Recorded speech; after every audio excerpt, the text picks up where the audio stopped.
ಪುತ್ರನಿಗೆ ticket miss ಆಗಿದ್ದಕ್ಕೆ ಈಶ್ವರಪ್ಪ ಕೆಂಡಾಮಂಡಲರಾಗಿದ್ದಾರೆ. ಈಶ್ವರಪ್ಪ ಮುನಿಸು ಶಮನಕ್ಕೆ ಯಡಿಯೂರಪ್ಪ ಮುಂದಾಗಿದ್ದಾರೆ. ಈಶ್ವರಪ್ಪ ಮನವೊಲಿಸ್ತೇನೆ ಅಂತ ಮಾಜಿ ಸಿಎಂ ಬಿಎಸ್ವೈ ಹೇಳಿದ್ದಾರೆ.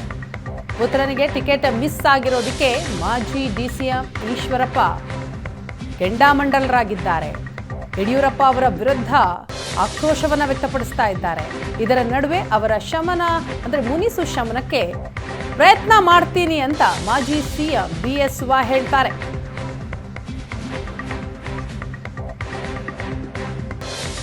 ಈಶ್ವರಪ್ಪನವರು ಇವತ್ತು ಸಂಜೆ ಒಳಗೆ ತಮ್ಮ ನಿರ್ಧಾರ ತಿಳಿಸ್ತೀವಿ ಅಂತ ಹೇಳ್ತಿದ್ದಾರೆ. ಖಂಡಿತ ಅವರ ಮನವೊಲಿಸ್ತೇವೆ. ಅವರು ನಮ್ಮ ಜೊತೆಗೆ ಇರಬೇಕು. ನಮ್ಮ ಹಿರಿಯ ನಾಯಕರು, ಎಲ್ಲವೂ ಸರಿ ಹೋಗುತ್ತೆ ಅನ್ನುವಂಥ ಸಂಪೂರ್ಣ ವಿಶ್ವಾಸ ನನಗೆ. ಖಂಡಿತ ಅವರ ಮನವೊಲಿಸ್ತೇವೆ. ಅವರು ನಮ್ಮ ಜೊತೆಗೆ ಇರಬೇಕು. ನಮ್ಮ ಹಿರಿಯ ನಾಯಕರು, ಎಲ್ಲವೂ ಸರಿ ಹೋಗುತ್ತೆ ಅನ್ನುವಂಥ ಸಂಪೂರ್ಣ ವಿಶ್ವಾಸ ನನಗೆ. ಈಶ್ವರಪ್ಪನವರು ಇವತ್ತು ಸಂಜೆ ಒಳಗೆ ಈ ಬಗ್ಗೆ ಮತ್ತಷ್ಟು ಮಾಹಿತಿಯನ್ನ ಕೊಡ್ತಾರೆ ನಮ್ಮ ಪ್ರತಿನಿಧಿ ರಾಜೇಶ್ ಕಾಮತ್. ಇದೀಗ ನಮ್ಮ ಜೊತೆ ನೇರ ಸಂಪರ್ಕದಲ್ಲಿದ್ದಾರೆ. ರಾಜೇಶ್, ಬಿಜೆಪಿಯ ಟಿಕೆಟ್ ಅನೌನ್ಸ್ ಆಗಿ 2 ದಿನ ಆಯಿತು. ಇಲ್ಲಿವರೆಗೂ ಕೂಡ ಈಶ್ವರಪ್ಪನವರ ಮುನಿಸು ಮಾತ್ರ ಕಡಿಮೆ ಆಗಿಲ್ಲ, ಇನ್ನೂ ಕೂಡ ಸಿಟ್ನಲ್ಲೇ ಇದ್ದಾರೆ. ಸೊ ಅವರ ಮುಂದಿನ ನಡೆ ಏನು ಅನ್ನೋದು ಬಹಳ ಕುತೂಹಲಕ್ಕೆ ಕಾರಣ ಆಗ್ತಾ ಇದೆ. ಏನಾದರೂ ಉತ್ತರ ಸಿಗ್ತಾ ಇದೆಯಾ ಇದಕ್ಕೆ?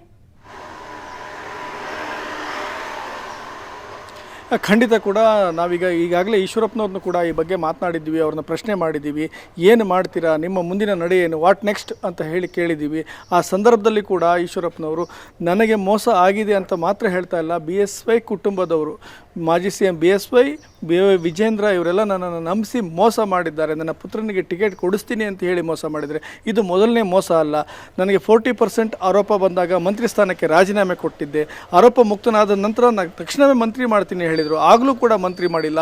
ಈ ರೀತಿ ಪದೇ ಪದೇ ನನಗೆ ಮೋಸ ಆಗ್ತಾ ಇದೆ. ಈಗ ನನ್ನ ಪುತ್ರನಿಗೆ MLA ನೋ MP ನೋ MLC ನೋ ಏನೋ ಒಂದು ಸ್ಥಾನಮಾನ ಕೊಡ್ತೀನಿ ಅಂತ ಹೇಳಿದ್ರು ಕೂಡ ನನಗೆ ಬೇಕಾಗಿಲ್ಲ. ಈಗಾಗಲೇ ನನಗೆ ಅವರು MP ಸ್ಥಾನ ಕೊಟ್ಬಿಟ್ಟು ಹಾವೇರಿನಲ್ಲಿ ನಿಲ್ಲಿಸಿ ಗೆಲ್ಲಿಸಿಬಿಟ್ರಲ್ಲ ಅನ್ನುವ ಆಕ್ರೋಶದ ಮಾತುಗಳನ್ನು ಆಡ್ತಾ ಇದ್ದಾರೆ. ನನ್ನ ಬೆಂಬಲಿಗರು ಇಂದು ಶಿವಮೊಗ್ಗದ ಬಂಜಾರ ಭವನದಲ್ಲಿ 5 ಗಂಟೆಗೆ ಸಭೆ ಕರೆದಿದ್ದಾರೆ. ಕಾರ್ಯಕರ್ತರು, ಹಿತೈಷಿರು, ರಾಷ್ಟ್ರಭಕ್ತರ ಬಳಗದ ಹೆಸರಿನಲ್ಲಿ ಸಭೆ ನಡೀತದೆ. ಅಲ್ಲಿ ಅಭಿಪ್ರಾಯ ಸಂಗ್ರಹಣೆ ಮಾಡ್ತೀನಿ, ಖಂಡಿತ ನನ್ನ ನಿರ್ಧಾರವನ್ನು ಪ್ರಕಟ ಮಾಡ್ತೀನಿ ಅಂತ ಹೇಳಿ ಈಗಾಗಲೇ ಅವರು ಸ್ಪಷ್ಟವಾಗಿ ನೇರ ನುಡಿಯಲ್ಲಿ ಹೇಳ್ತಿದ್ದಾರೆ. ಅವರ ಹೋರಾಟ ನನ್ನ ಹೋರಾಟ ಏನಿದ್ರು ಮಾಜಿ ಸಿಎಂ ಬಿಎಸ್ವೈ ಮತ್ತು ಅವರ ಕುಟುಂಬದ ವಿರುದ್ಧ ಪಕ್ಷದಲ್ಲಿ ಈಗ ಆಗಿರ್ತಕ್ಕಂಥ ವ್ಯತ್ಯಾಸಗಳನ್ನು ಸರಿಪಡಿಸಬೇಕು. ತಾಯಿಗೆ ದ್ರೋಹ ಆಗ್ತಾಯಿದೆ ಅನ್ನೋ ಮಾತುಗಳನ್ನು ಹೇಳ್ತಾ ಇದ್ದಾರೆ. ಅಂದೇನಿದ್ರು BJP ಪರ ಮತ್ತು ಮೋದಿ ಪರ ಇರತಕ್ಕಂಥ ರಾಜಕಾರಣ ಅನ್ನೋ ಮಾತನ್ನು ಕೂಡ ಹೇಳ್ತಾ ಇದ್ದಾರೆ.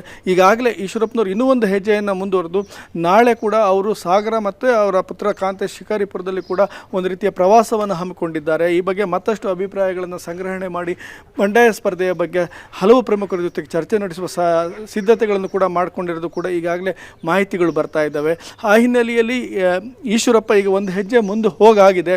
ಅವರು ಯಾವುದೇ ಕಾರಣಕ್ಕೂ ಹಿಂದೆ ಬರುವ ಪ್ರಶ್ನೆ ಇಲ್ಲ. ಯಾಕಂದರೆ ಅವರ ರಾಜಕೀಯದ ಜೀವನದ ಸಂಧ್ಯಾ ಕಾಲದಲ್ಲಿ ಈಗಾಗಲೇ ಶಿವಮೊಗ್ಗ ವಿಧಾನಸಭಾ ಕ್ಷೇತ್ರದ ಟಿಕೆಟನ್ನು ಅವರು ಕಳೆದುಕೊಂಡ್ರು.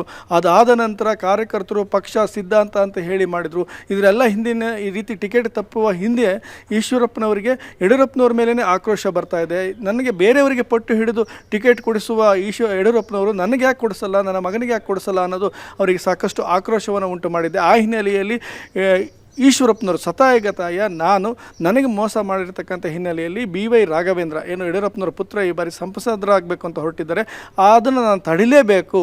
ನಾನೇ ಇಲ್ಲಿ ಪಕ್ಷೇತರವಾಗಿ ಸ್ಪರ್ಧೆ ಮಾಡಿ ನಾನು ಕಣಕ್ಕಿಳಿದು ನಾನೇ ಗೆಲ್ತೀನಿ, ನಾನೇ ಮೋದಿನ ಬೆಂಬಲಿಸ್ತೀನಿ ಅನ್ನುವ ಒಂದು ರೀತಿಯ ಛಲವನ್ನು ಅವರು ಹೊಂದಿದ್ದಾರೆ. ಅದಕ್ಕೆ ಬೇಕಾದ ಸಿದ್ಧತೆಗಳನ್ನು ನಾನು ಮಾಡ್ಕೊಳ್ತೀನಿ ಅನ್ನೋ ಒಂದು ಭರವಸೆಯಲ್ಲಿ ಅವರಿದ್ದಾರೆ. ಹಾಗಾಗಿ ಅವರ ಇವತ್ತಿನ ಕಾರ್ಯಕರ್ತರ ಒಂದು ಸಭೆ ಏನಿದೆ, ಬೆಂಬಲಿಗರ ಹಿತೈಷಿಗಳ ಸಭೆ, ಅಭಿಪ್ರಾಯ ಸಂಗ್ರಹಣ ಸಭೆಯಲ್ಲಿ ಅವರು ಸ್ಪಷ್ಟ ನಿರ್ಧಾರವನ್ನು ಹೊರಗೆ ಹಾಕ್ತಾರೆ ಅಂತ ಹೇಳ್ಬೋದು. ಎಸ್, ಥ್ಯಾಂಕ್ ಯು ರಾಜೇಶ್ ತಮ್ಮ ಮಾಹಿತಿಗಾಗಿ.